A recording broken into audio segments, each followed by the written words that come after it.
এইখানে দ্বন্দ্বটা সৃষ্টি করে, এটা একটা ট্যাক্টিস। তার মানে কি মুক্তিযোদ্ধার সন্তান নাতিপুতিরা কেউ মেধাবী না, যত রাজাকারের বাচ্চারা নাতিপুতি হলো ছি ছি মেধাবী, ছি তাই না? ছি ছি ছি বুবুজান, একটু তো মুখে লাগাম খান। আপনার তো একটু হায়া নাই, একটু লাজ নাই, একটু শরম নাই। যদি একটু একটু সামরার মাঝে যদি একটু হায়া থাকতো, তাইলে এইরকম কথাবার্তা হইতে পারলাম না।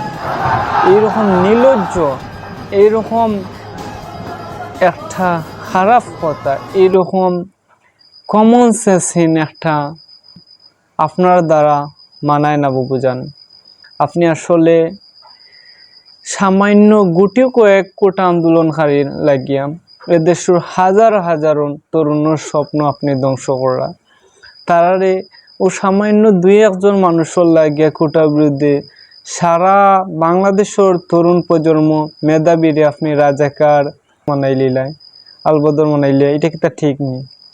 আল্লাহ আপনার হেদায়েত দাম দিতে কর্তা, নয়তো আল্লাহ যেন ধ্বংস করেন।